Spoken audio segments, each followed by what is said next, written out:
Hello students, welcome back to Sociology classes BA part 3rd. Today our topic is Karl Marx. Karl Marx was a German philosopher and he was born in 1818 and died in 1883. Okay. Most notable work है इनका The Communist Manifesto 1848 and the third point is All I know is I am no Marxist. Okay.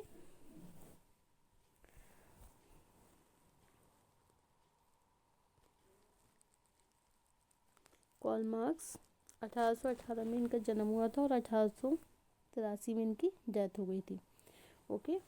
German Jewish family, converted to Christianity.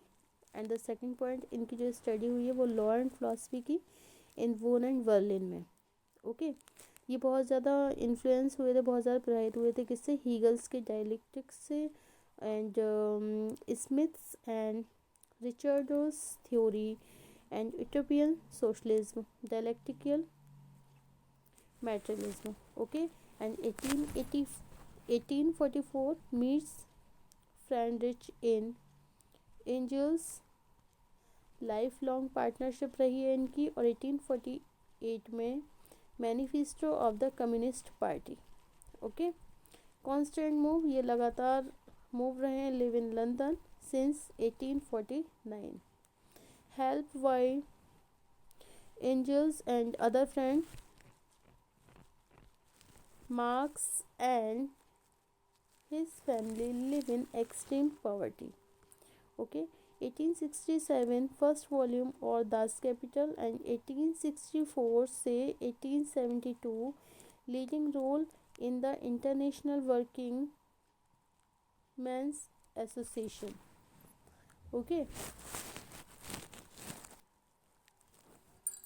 Karl Marx का जीवन परिचय. Karl Marx का जन्म 5 मई 1818 को Germany के Rhineland प्रांत के एक छोटे से नगर ट्रेयर में हुआ.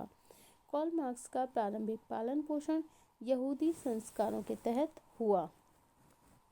हेनरिक मार्क्स के ये सबसे बड़े पुत्र, जिनका नाम है कार्ल मार्क्स, ये राइन प्रांत के ट्रेयर नगर में एक यहूदी परिवार में जन्मे थे और इनके पिता एक अच्छे वकील भी थे. जिन्होंने कुछ समय बाद ईसाई धर्म को ग्रहण कर लिया और किसी समय मार्क्स के जन्म स्थान ट्रेयर को प्रिंस आर्क बिशप का केंद्र माना जाता था. लेकिन 19वीं शताब्दी के आरंभ में ही इस पर नेपोलियन का अधिकार हो जाने से धीरे धीरे वहाँ यहूदियों पर लादी गई नागरिक नियोक्ताओं का प्रभाव कम होने लगा.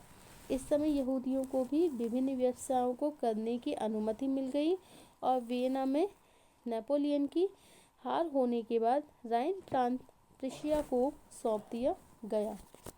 फलस्वरूप यहूदी परिवार पुनः अपने नागरिक अधिकारों से वंचित होने लगे. इस प्रकार मार्क्स ने अपने बचपन से ही एक विभेदकारी व्यवस्था का अनुभव करना आरंभ कर दिया. इसके बाद भी सन 1830 से 1835 तक मार्क्स की शिक्षा ट्रेयर के एक अच्छे स्कूल जिम्नेजियम में होती रही और 17 वर्ष की आयु में ये अपने पिता की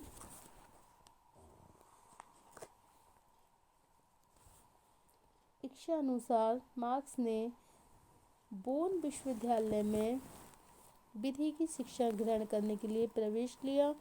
लेकिन 1836 में ही उन्होंने बोन विश्वविद्यालय को छोड़कर बर्लिन विश्वविद्यालय में प्रवेश लिया और बाद में बर्लिन विश्वविद्यालय में प्रवेश करना ही मार्क्स के जीवन का एक नया मोड़ सिद्ध हुआ.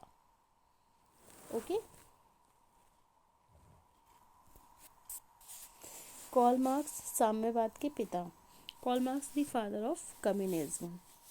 आर्थिक एवं दार्शनिक विचारों के इतिहास में कार्ल मार्क्स वह महान विचारक हैं जिन्होंने साम्यवाद के जनक, फादर ऑफ कम्युनिज्म के रूप में देखा जाता है.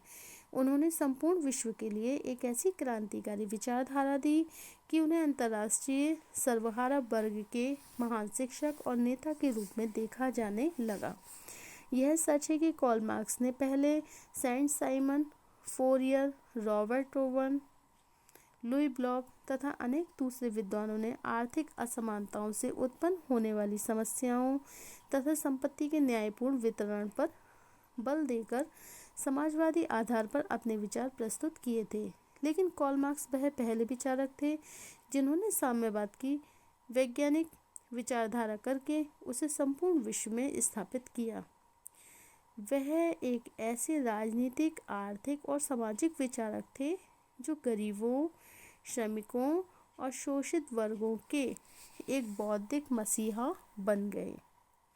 मार्क्स ने सर्वहारा और शोषित व्यक्तियों को संदेश दिया कि वे संगठित होकर सामाजिक और आर्थिक विषमताओं को दूर करके अपने लिए एक वर्ग रहित समाज की स्थापना कर सकते हैं। अपने गहन अध्ययन के द्वारा उन्होंने ये प्रमाणित कर दिया कि अब तक के सभी समाजों का इतिहास वर्ग संघर्ष का इतिहास रहा है। ओके,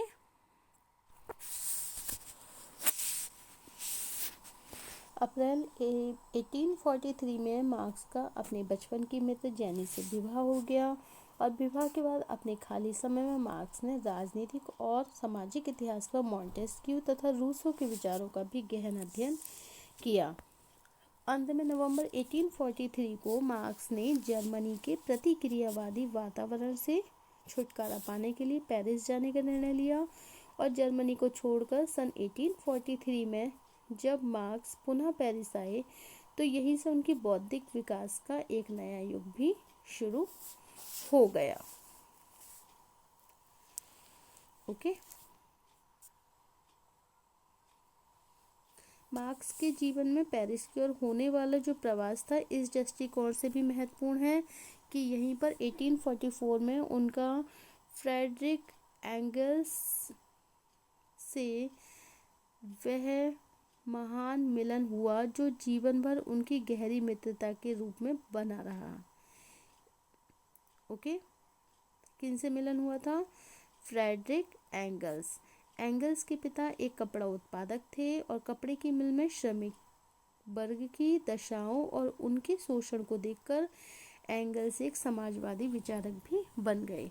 एंगल्स के विचारों और उनकी रचनाओं से प्रभावित होकर मार्क्स ने श्रमिक वर्ग के कष्टों और उनके कार्य की दशाओं पर भी गहन अध्ययन करना शुरू कर दिया।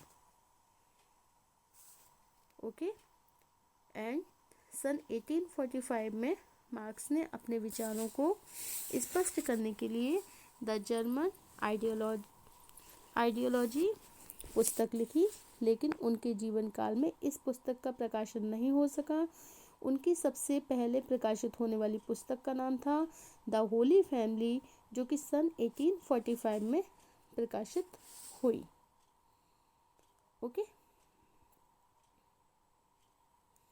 उसके बाद 1842 में मार्क्स को प्रूशिया सरकार द्वारा उन्हें अपनी पत्रिका राइनिश जाइटुंग राइन गज़ट में प्रूशिया और पूरे जर्मनी में पाए जाने वाले राजनीतिक और धार्मिक उत्पीड़न के विरुद्ध आवाज़ उठाने के लिए वहां से निष्कासित कर दिया गया, मतलब निकाल दिया गया।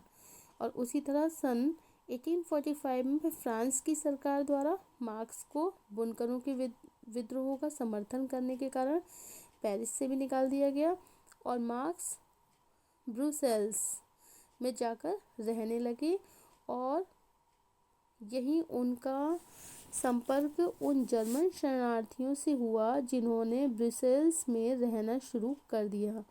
यहीं से मार्क्स ने अपने आप को अंतर्राष्ट्रीय क्रांतिकारी आंदोलन के रूप में भी देखना शुरू कर दिया। Okay, some important key concept of Karl Marx. Capitalism. Marx believe that capitalism is not only an economic system but it is also political system. Okay, second point है class struggle. Marx believed that conflict produce class and inherently class produce conflict. Okay, and number third point है exploitations. Marx believed that capitalism can only thrive exploitations of the working class. And number fourth point है alienations. The workers are forced to sell their labor to the capitalism in order to survive. Okay. Contribution of Marxism in the modern world system. Elaborations of the conflict model of society.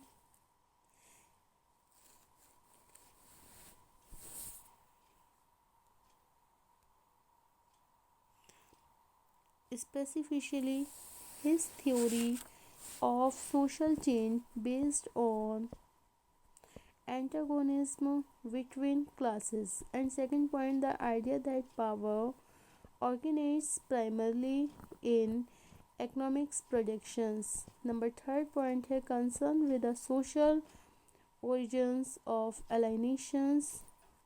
And fifth point है understanding of modern capitalism. And sixth है welfare state. Okay, so these are the points of contribution of Marxism in the modern world system. Okay. Intellectual influences. Three strands of European influences on his work: French socialism, German philosophy, and British political economy. Okay. Call marks की कुछ रचनाएं भी हैं. Major works of marks जैसे the Holi family, the misery of philosophy, the communist manifesto, and the class struggle in France, and critic of political economy and Das Kapital. Okay. And the German ideology and critic of the Grotha program. Okay. So thank you for watching my YouTube channel.